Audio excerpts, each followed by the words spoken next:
Gen Z டிஎம்கேன்னு போட்டு பனியன் போட்டுட்டு உட்காந்துருந்தவங்க.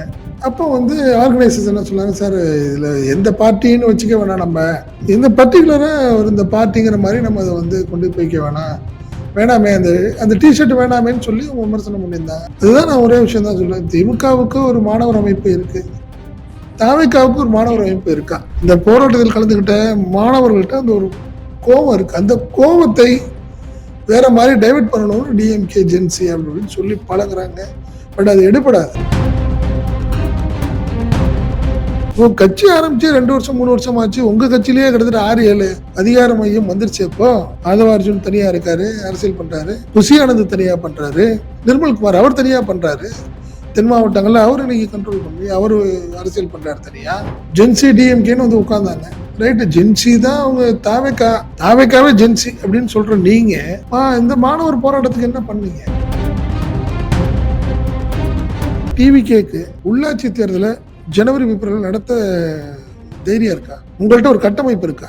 நீ சம்பளத்துக்கு வேலைக்கு வந்தாலு உனக்கு ஏன் நீயே எம்எல்ஏ உனக்கு கிடையாதுன்னு சொல்லிட்டாரு. அவங்க பெரிய புகைச்சல் இருக்கு, அதை பத்தி தெரியுமா தெரியாது நிர்மல்குமார். ஆதவர்ஜுன பேட்டி கொடுக்க கூடாதுன்னு சொல்லிட்டாங்க. இந்த ஒரு 10 நாள் ஆச்சு, பேட்டி கொடுத்தாரு. அது என்ன பிரச்சனை? அவரு நிர்மல்குமாருக்கு தெரியுமா தெரியாதா?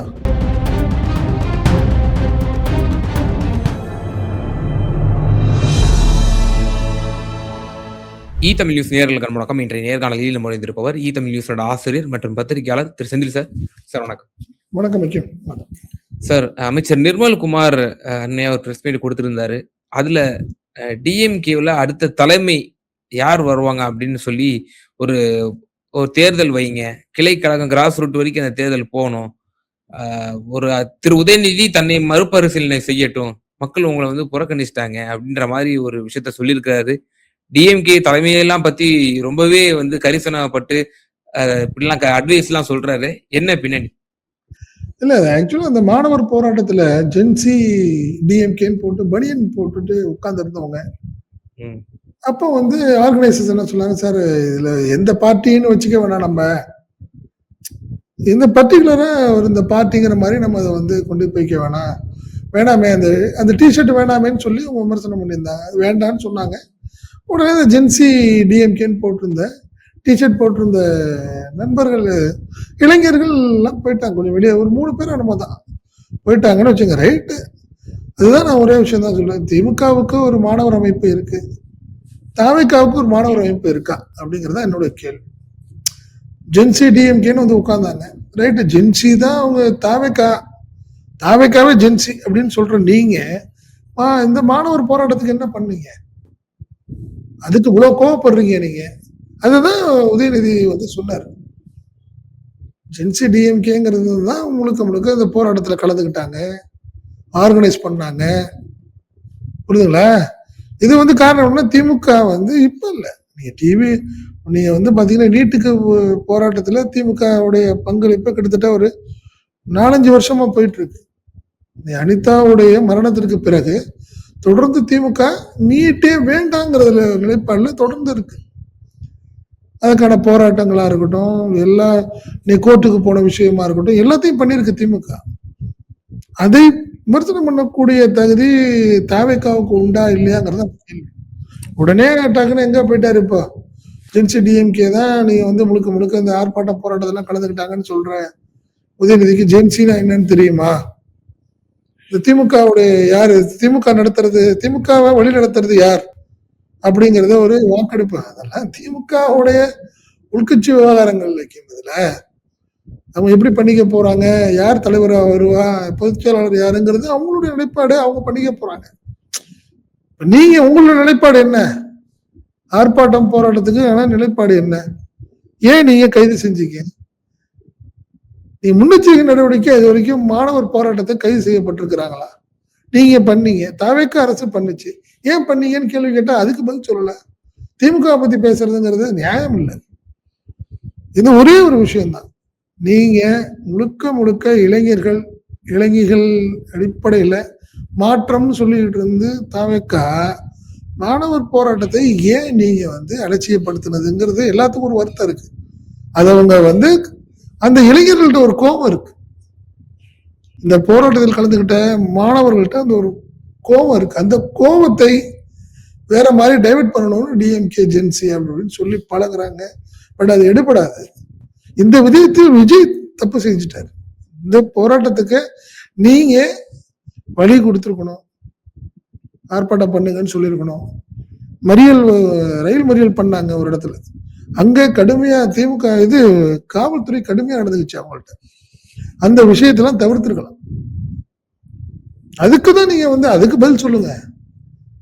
நீங்க எல்லாமே நீங்க கிட்டத்தட்ட பாத்தீங்கன்னா அமைச்சரவையா இருக்கட்டும், எம்எல்ஏக்கள் எல்லாமே யங்ஸ்டர்ஸ், நியூ எம்எல்ஏஸ், நியூ மினிஸ்டர்னு வச்சிருக்கிற நீங்களே ஆதரவு தெரிவிக்கலாம். வேற யாரும் ஆதரவு தெரிவிக்க போறா? நீங்க ஒன்றும் ஒரு ஆர்கனைஸ் பண்ணல. இதை கரப்பாம்பூச்சி அதெல்லாம் சொல்லி அவங்க பார்ட்டியுடைய ஆல் ஓவர் இந்தியாவில் அவங்க பண்ற ஆர்ப்பாட்டத்தோட ஒரு பகுதி தான் தமிழ்நாட்டில் நடந்துச்சு. அதுல நீங்க என்ன பண்ணீங்க? அதுல உங்களோட நிலைப்பாடு என்னங்கிறதான ஒரு கேள்வி. அமைச்சருடைய இந்த பேச்சுல அதாவது திமுகவிலேயே ஒரு புகைச்சல் ஆரம்பிச்சிருச்சு. அப்பாவுக்கும் அப்பா ஒரு அதிகாரமா இருக்காரு, மகன் ஒரு அதிகாரமா இருக்காங்க, மகள் ஒருத்தவங்க இருக்காங்க, அது மருமகன் ஒருத்தர் இருக்காங்க. அப்படிங்கிற மாதிரிதான் இவர் மீன் பண்ண வராரா அப்படிங்கிற ஒரு கேள்வியும் இதுல இட தோணுது. அப்ப நம்ம சொல்லலாம்ல, ஜான் ஆரோக்கியசாமி தனியா இருக்காரு, என்ன விஷ்ணு ரெட்டியா இருக்காரு, விஷ்ணு ரெட்டி தனியா பண்ணிட்டு இருக்காரு, ஜெகதீஷ் பழனிசாமி அவர் தனியா பண்ணிக்கிட்டு இருக்காரு, திரிஷா தனியா பண்றாங்கன்னு சொல்லிக்கலாம்ல. பொதுவா சொல்றேன் நான். ஒவ்வொருத்தரும் மாதிரி சொல்றாங்கல்ல. ஏங்க அந்த கட்சி கிட்டத்தட்ட 75 ஆண்டுகளும் கடந்து போயிட்டு இருக்க ஒரு கட்சி. அதுல அதிகார மையங்கள் வர்றதுக்கு இயல்பான விஷயம். புரியுதுங்களா? கட்சி ஆரம்பிச்சு 2 வருஷம் 3 வருஷம் ஆச்சு. உங்க கட்சியிலேயே கிட்டத்தட்ட 6-7 அதிகார மையம் வந்துருச்சு. இப்போ ஆதவ அர்ஜுன் தனியா இருக்காரு, அரசியல் பண்றாரு. புசி ஆனந்த் தனியா பண்றாரு, நிர்மல்குமார் அவர் தனியா பண்றாரு, தென் மாவட்டங்கள்ல அவரு இன்னைக்கு கண்ட்ரோல் பண்ணி அவரு அரசியல் பண்றாரு தனியா. உண்மையா இல்லையா? நீங்க அதிகார மையங்கள்ங்கிறது வேற, புரியுதா? நீங்க கிட்டத்தட்ட அந்த மாதிரி தான் நீங்க பண்ணிட்டு இருக்கீங்க. காரணம் உங்க முதல்வரை பார்க்கவே முடியல. நீங்க அட்லீஸ்ட் திமுகவை நீங்க விமர்சனம் பண்றதுக்கு தகுதி இல்லை. காரணம் என்ன? உங்களுக்கு அறிவாலயம்னு ஒரு கட்டமைப்பு இருக்கு, அவங்களுக்கு அலுவலகம் இருக்கு, பொதுச்செயலாளருக்கு இருக்கு, பொருளாளருக்கு இருக்கு, துணை பொதுச்செயலாளருக்கு இருக்கு, எல்லாத்துக்கும் அங்க அலுவலகம் இருக்கு. அவங்க வந்துட்டு போவாங்க. உங்களுக்கு அப்படி ஒரு அமைப்பு எங்க இருக்கு? உங்க கட்சி தலைவரை நீங்க முதல்வரை விட்டுருக்காங்க. கட்சி தலைவரை யாரு? கட்சி தலைவரை எப்ப பாக்குறது? பொதுச்செயலாளர் எப்ப பாப்பீங்க? பொதுச்செயலாளருடைய அவருக்கு தனியா ஆபீஸ் இருக்கா? செக்ரட்டரியேட்ல போய் பார்த்தாதான் பொதுச்செயலாளர். நாங்க அப்படிதான் கேம். நீங்க தாவேக்காவுடைய பொதுச்செயலாளரை எப்ப போய் பாப்பீங்க? அட்லீஸ்ட் ஒரு 3 மாசம் 4 மாசத்துக்கு ஓட்டு தான் அவங்க ஒரு மீட்டிங் நடத்துவாங்க. அதுல போய் பார்க்க முடியுமா? கட்சி ரீதியான செயல்பாடுகளுக்கு பொதுச்செயலாளருக்கு எங்க இருக்கு ஆபீஸ்? அதனால நீங்க தாவேக்கா அந்த விமர்சனம் பண்றதுல நியாயம் இல்ல. திட்டமிட்டே ஒரு சிண்டு மூட்டு விடுறாங்க. உதயநிதி வெர்சஸ் கனிமொழி அப்படிங்கிற மாதிரி ஒரு இல்ல இருந்திருக்கலாம். இது ஒரு 10 வருஷத்துக்கு முன்னாடி இருந்தது, 5 வருஷத்துக்கு முன்னாடி. இப்ப அப்படி இல்ல. குறிப்பா இந்த எலெக்ஷனுக்கு முன்னாடியே அவங்க எல்லாமே கூட உட்கார்ந்து ஒர்க் அவுட் பண்ணிட்டாங்க. அதிலும் இந்த தோல்விக்கு பிறகு ஒற்றுமையா இருந்தால்தான் அடுத்த வெற்றிங்கிற ஒரு நிலைப்பாடு திமுக தெரியுது. பல தவறுகள் செய்து விட்டோங்கிறது அவங்களுக்கு தெரியுது. அது எப்படி சரி பண்ணணுங்கிறத பார்த்துட்டு இருக்கிறாங்க. இவரு எப்படி பேசுறாரு நினைக்கிறாருன்னு அவருக்கு தெரியுமா தெரியலையா தெரியல. நிர்மல்குமார் வேணும்னே பேசுறாரு. கனிமொழியும் வாரத்துக்கு ஒரு ரூபாய் கனிமொழியும் உதயநிதியுமே உட்கார்ந்து அரசியல் என்ன நிலைப்பாடுங்கிறது பேசுறாங்க. நீங்க கடந்த நல்லாவே தெரியும், 2-3 வருஷத்துக்கு முன்னாடி நிலைப்பாடு நல்ல மத்திய அமைச்சரவையிலையும் எம்பிக்கள்ல பாத்தீங்கன்னா டிஆர் பாலு இருந்தாரு ஒரு தனியா, அவர் பேர் என்ன, திருச்சி இந்த மாதிரி ஒவ்வொருத்தரும். இப்ப கனிமொழி தான். நீங்க தேசிய அரசியல் திமுகவில் உள்ள தேசிய அரசியலுடைய கோஆர்டினேட்டர் அவங்கதான். அவங்களங்கிறத தெளிவா ஸ்டாலின் வச்சிருக்காரு. அதுல மாற்றம் கிடையாது. அவங்க தேசிய அரசியல், ஒரு மாநில அரசியல். இதுல மாநில அரசியலையும் கனிமொழிக்கும் ஒரு பங்கு இருக்கு. தென் மாவட்டங்கள் அவங்க தான் பாத்துக்கிறாங்க, பொறுப்பாளர். இப்ப இந்த கனிமொழி இப்போ தூத்துக்குடி இஷ்யூ போன அவங்க தான் போறாங்க. அனிதா ராஜன் கைது செய்யப்பட்டவன அவங்க தான் போனாங்க. மார்க்கண்டேயன் கைது செய்யப்பட்டவன அவங்க தான் போனாங்க. இதெல்லாம் தெரியும் யாருக்கு? நிர்மல்குமார் தெரியும். ஆனால் வேண்டும் என்று அதை பேசுறாரு. ஏங்க நீங்க இப்ப நான் ஒரு சவால் சொல்றேங்க. நீங்க டிவிகேக்கு உள்ளாட்சி தேர்தலை ஜனவரி பிப்ரவரி நடத்த தைரியம் இருக்கா? உங்கள்ட்ட ஒரு கட்டமைப்பு இருக்கா? இன்னும் கட்டமைப்பு இல்லை. நீங்க உள்ளாட்சி தேர்தல் நடத்தவே முடியாது. நான் சவால் விடுறேன், அடுத்த டிசம்பர்ல தான் நடத்துவாங்க. நீங்க ஒரு விஜய்ங்கிற ஒரு நபருக்காக விசிலுக்கு ஓட்டு போட்ட கூட்டம் அது. நீங்க வார்டு லெவல்ல ஒருத்தர் இல்லை, கிளை லெவல்ல யாரும் இல்லை, ஒன்றிய லெவல்ல ஒரு கட்டமைப்பு இல்லை, நகரம் பேரூர் கழகம் எதுவும் இல்லை. மாவட்ட செயலாளர் எத்தனை பேர் யாருக்கு தெரியாது வைக்கிறதுல. எம்எல்ஏ யாருன்னு தெரியாத ஒரு சூழ்நிலை இருக்கு. அதுல மாவட்ட செயலாளர்னா யாரு, மாவட்ட தலைவர்னா யாரு, அவருக்கு என்ன அதிகாரம், அவர் புசியானந்த டீமா, இவர் ஆதவார்ஜுன் டீமா, எவ்வளவு குழப்பத்துல ஒவ்வொரு மாவட்டத்திலையும் தாவேக்கா நிர்வாகிகள் இருக்காங்க தெரியுங்களா உங்களுக்கு? அதனால நிர்மல்குமார் தைரியமா, நம்ம ஈத்தமிழ்லே சொல்லாம தைரியமா சொல்லலாம், உள்ளாட்சி தேர்தல் நீங்க மார்ச்ல நடத்தணும். உங்களால நடத்த முடியுமா? கண்டிப்பா நடத்த முடியாது. அது அவங்களுக்கே அந்த பயம் இருக்கு, தெரியுது. எம்எல்ஏ எலெக்ஷன் மாதிரி வேற. உள்ளாட்சி தேர்தலில் ஒரு வெல் நோன் பர்சனா இருக்கணும். அவருக்கு தான் கவுன்சிலருக்கு ஓட்டு போடுவாங்க. அந்த வார்டுல மேயர் கூட பரவாயில்ல, நீங்க எல்லாம் ஓட்டு போட்டு ஜெயிக்கிறதுக்கு. இது அப்படி கிடையாது.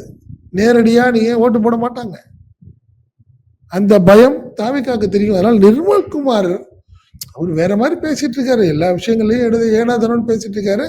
அதனால இன்னைக்கு கிளை செயலாளர் திமுக வாக்கெடுப்பு எடுத்து அதுல யாருக்கு அதிகாரம்னு சொல்றது, அதான் அவங்க எல்லாம் பாக்குறாங்க. அப்ப அப்படி புசியானந்துக்கு அதிகாரமா, இவரு ஆதவார்ஜுனுக்கு அதிகாரமா அப்படின்னு நம்ம இங்க நடத்த முடியுமா? தாமிக்கால சொல்றேன் நானு. இப்படிலாம் நடக்குமா? அது முதல்ல இப்ப ஒண்ணும் இல்ல, ஜான ஆரோக்கியசாமி திருச்சி கிழக்கு கேட்கிறாரு, எனக்கு சீட்டு கொடுங்க, நான் மந்திரி ஆகணும்னு அவர் ஆசைப்படுறாரு. விஜய் பண்ணி கொடுப்பாரு. விஜய் அதுல முடியாதுன்ட்டாரு. பிரச்சனை அங்க ஓடிக்கிட்டு இருக்கு. காரணம், நீங்க காசுக்கு வேலை பார்க்க வந்த ஆள், நீங்க கட்சிக்காரங்க கிடையாது அப்படிங்கிறது விஜயோட நிலைப்பாடு. ஜானரகசாமி ஏற்கனவே இதுல இருந்தாரு, எங்க இருந்தாரு, அன்புமணிட்ட இருந்தாரு. இன்னைக்கு தாவேக்கா வந்திருக்காரு. தாவேக்கா தாண்டி வேற ஒரு கட்சி பெரிய லெவல்ல அவரு பணம் கொடுத்து அவரை கூப்பிட்டா அவர் அடுத்த இடத்துக்கு போயிடுவாரு. அப்படித்தானே? அதுல விஜய் தெளிவா இருக்காரு. அவர் என்ன சொல்லிட்டாரு, நீ சம்பளத்துக்கு வேலைக்கு வந்த ஆளு, உனக்கு நீ ஏன் எம்எல்ஏ ஆசைப்படுற, உனக்கு கிடையாதுன்னு சொல்லிட்டாரு. அவங்க பெரிய புகைச்சல் இருக்கு. அதை பத்தி தெரியுமா தெரியாத நிர்மல்குமாருக்கு? ஆதவார்ஜுன பேட்டி கொடுக்க கூடாதுன்னு சொல்லிட்டாங்க. இது ஒரு 10 நாள் ஆச்சு, பேட்டி கொடுத்தாரு. அது என்ன பிரச்சனை? அவரு நிர்மல்குமாருக்கு தெரியுமா தெரியாதா? நிறைய விஷயங்கள் இருக்கு. அதனால நிர்மல்குமார் பேசுறதெல்லாம் பெருசா கருத்துல வேணாங்கிறது என்னுடைய பார்வை. சார், இதே இந்த இஷ்யூ கலைஞர் அவர்கள் உயிரோட இந்த காலகட்டத்திலேயே திமுக இந்த இன்டர்னல் இஷ்யூ ஃபேஸ் பண்ணிருக்காங்க. இப்ப உதாரணமா திரு அழகிரி அவர்கள், நீங்கள் அப்போ அந்த சமயத்துல நீங்க ஃபீல்ட்ல இருந்திருப்பீங்க, பத்திரிகையாளரா அந்த தனியார் நாளிதழ்ல கூட. அப்போ ஒரு கருத்து கணிப்பை கூட வெளியிட்டு இருந்தாங்க. அந்த கருத்து கணிப்பினுடைய எதிரொலியாக அடுத்தது யார் திமுகவினுடைய முகம், அழகிரியா அல்லது திரு மு.க. ஸ்டாலினா அல்லது திருமதி கனிமொழியா அப்படிங்கிற மாதிரி ஒரு விஷயத்த போட்டு அந்த எவ்வளவு பெரிய ஒரு அசம்பாவிதம் ஏற்பட்டுச்சு. ஒரு மிகப்பெரிய ஒரு படுகொலைகள்லாம் நடந்துச்சு. அப்போ திமுகவுல இது கடந்த காலத்துல நடந்திருக்கு. அதே போல ஒரு மீண்டும் ஒரு விஷயம் நடக்க போகுது அப்படிங்கிற மாதிரி ஏதேனும் சொல்ல வர்றாரா? அந்த கருத்து கணிப்பு, அதாவது அந்த காலகட்டத்துல அந்த நாளிதழ் பல்வேறு கருத்து கணிப்புகளை நடத்தினாங்க, பல்வேறு விஷயங்கள். அப்படி வரும்போது திமுகவில் அடுத்த அதிகாரம் யாருக்கு வாய்ப்பு, யாருக்கு செல்வாக்கு, திமுகவில் அடுத்த கட்டத்துக்கு யாருக்கு செல்வாக்குங்கிற அடிப்படையில் கனிமொழி, மு.க. அழகிரி அண்ட் ஸ்டாலினுக்கான விஷயங்கள் வந்தது. அந்த முடிவை கலைஞர்கிட்ட போய் சொன்னாங்க. கலைஞர் போட வேண்டாம்னு சொல்லிட்டாரு. அந்த நாளிதழ் சார்பில் போய் கலைஞர்கிட்ட சொல்றாங்க, கலைஞர் வேண்டான்னு சொல்லிட்டாரு. ஆனால் அதை மீறி வேற யார் சொன்னாங்களோ தெரியல, அது வெளியிடப்பட்டது. அதுல அழகிரிக்கு ரொம்ப ரொம்ப ரொம்ப கம்மியான ஒரு பர்சன்டேஜ் போட்டிருந்தாங்க, ஸ்டாலினுக்கு அதிகமா போட்டிருந்தாங்கிற கோவத்துல நடந்த சம்பவங்கள்னு வச்சுக்கோங்களேன். அது தேவையில்லாத ஒரு விஷயம். அதுதான் நான் சொல்றேன். இப்பயுமே சரி, அதுதான் தாவேக்கால யாருக்கு அதிகாரம், அரசியலில் யாருக்கு அதிகாரம், ஆட்சியில் யாருக்கு அதிகாரம், புசி ஆனந்துக்கா, ஆதவ அர்ஜுனுக்கா, நிர்மல்குமாருக்கான்னு போட்டீங்கன்னா, நிர்மல்குமாருக்கு எவ்வளவு கிடைக்கும்? விஷயானது அரசியல் ரீதியா பண்றாரு, கட்சி நடத்துவாரு. ஆனா இன்னைக்கு ஆட்சி அதிகாரத்துல வந்து இன்னைக்கு கூட்டணி கட்சிகளா இருக்கட்டும் எல்லாமே பாக்குறது வந்து ஆதவ அர்ஜுன் தான்.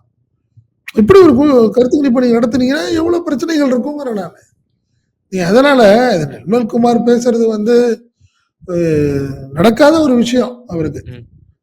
அவர் அதான் சொன்ன ஒரே விஷயம், நீ ஏன் இந்த போராட்டத்துல நீங்க கலந்துக்கல? ஏன் இந்த மெரினாவை திறந்து வைக்கல? ஏன் நீங்க ஆர்ப்பாட்டம் நடத்திய போராட்டம் நடத்திய மாணவர்களை கைது செஞ்சீங்க? முன்னெச்சரிக்கை நடவடிக்கை ஏன் கைது செஞ்சீங்கன்னு கேட்டா உடனே அவர் சம்பந்தம் இல்லாம நீங்க வந்து உதயநிதியா கனிமொழியா நீங்க கருத்து நீங்க வந்து யார் அதிகாரத்தை நீங்க முதல் பாருங்கன்னு சொல்றாரு.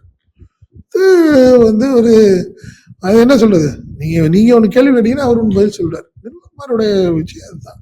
நீ அவரு நிர்மல்குமார் ஆரம்பத்துல இருந்தே பாருங்க. ஒருவேளை கடந்த காலத்துல இந்த அழகிரி சம்பவத்தை அவர் வந்து கருத்துல வச்சு அதை நினைவு குறித்து திருப்பியும் அது போல சிண்டு மூட்டி விடுவோம் அவர் மதுரைக்காரர் தானே, அவர் மதுரைக்காரர் தான். அவருமே மதுரை தானே. ஒருவேளை அழகிரிக்கு ரொம்ப வேண்டியவராக இருக்கலாம் இருக்கலாம்ல. அவர் ஏற்கனவே அதுதான் சொல்றேன், மதுரைக்காரர் தானேங்க, அதனால இருக்கலாம். அதனால அவருக்கு ஒரு ஆசை இருக்கலாம், நம்மளால ஒதுக்கி வச்சிருக்கிறாங்களே அவருக்காக சும்மா ஒரு குரல் கொடுப்போம் அப்படிங்கிறதுனால கனிமொழியா உதயநிதியா சும்மா ஒரு வார்த்தை போட்டு பார்க்கலாம். அவருடைய உதவியின் அடிப்படையில தான் நீங்க வந்து அழகிரியுடைய மகள் கூட தாவைக்காக்கு போனாங்க, போய் விஜய் அவங்க இது பதவியேற்புல கலந்துக்கிட்டாங்க, செக்ரட்டரியேட்டுக்கெல்லாம் வந்துட்டு போறாங்க. அவங்க கனிமொழி யாரு கைல்வெடின்னு நினைக்கிறேன், அவங்க வந்துட்டு போறாங்க. அதுக்கு வந்து நிர்மல்குமார் தான் காரணம். அதனால அவங்க திமுக ஒன்றும் பண்ண முடியல. அண்ணா திமுகவை நீங்க அசைச்சு பார்த்துட்டாங்க, என்னென்னமோ பண்ணி பாக்குறாங்க. திமுகவை ஒண்ணுமே பண்ண முடியல, அதோடைய வெளிப்பாடா தான் இதை நான் பாக்குறேன்.